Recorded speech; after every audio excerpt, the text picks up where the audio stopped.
Bakit sa lahat pa ay kila Kabesan Tales pa nakituloy ang mag-aalahas na si Simon? Wala namang dapat alalahanin dahil may utusan at mga pagkain kaming dala.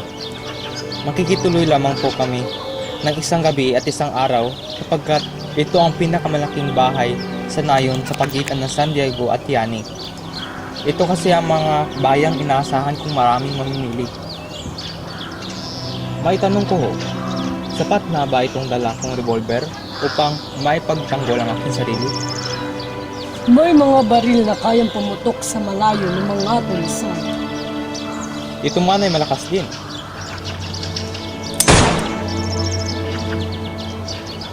Kapitan, kay buti at kasama mo ang inyong may bahay.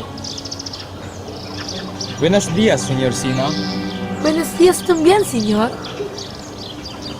Maaari ko bang itanong kung nasaan ang anak kong si Huli? Iniwan ko si Huli upang magsaulo ng maliit na aklat sapagkat magbibigay ng indulhensya ang mga pari sa mga makakabasa ng aklat. Ito'y galing pa ng Espanya. May mga singsing, relikaryo, palawit ng kwentas, krus at iba pang alahas na moderno ang disenyo.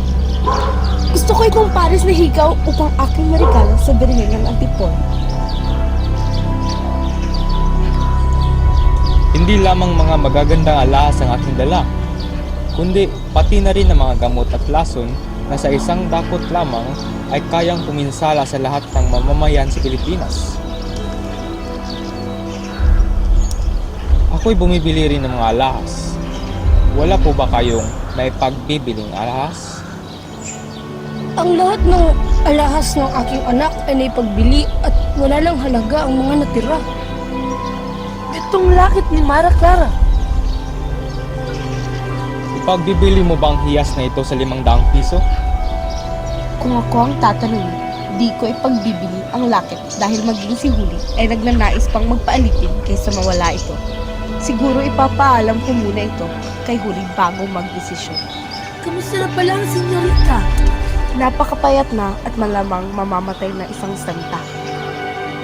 Sige, ako'y lubos na nag-aalala sa aking anak na babae kaya't humihingi ako ng pahintulot sa inyo upang ipagpaalam muna sa kanya kung papayag na maipagbili ang lakit.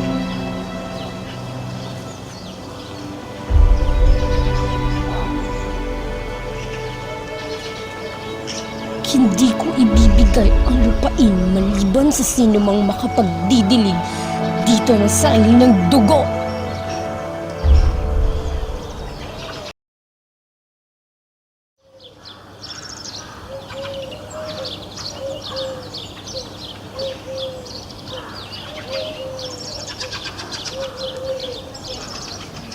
Patawarin mo ko, senyor, at pinagnakawan ko ang sarili kong bahay. Ngunit ginawa ko lamang iyon dahil kailangan lamang. Umiba ka rin ng landas dahil kapag nahuli ka, ay hihingan ka ng malaking tubos. Mga mamamayan ng Calamba, kayo ay pumayapa. Hindi kayo si Talis na nakapatay. Nagsipaglinis kayo ng inyong bukirin. Nagtipid upang makapagpatayo ng bahay. Nag-ipon. Pagkakaraan nito ay pinaalis kayo sa inyong ipinatayong tahanan at sinakahang lupa. Kayo ay inalisan ng karapatan at nilapastangan ang mga tradisyon ng bayan, gayong kayo ay naglilingkod sa kaharian ng Espanya. Humingi kayo ng tulong, ngunit hindi kayo kinaawaan.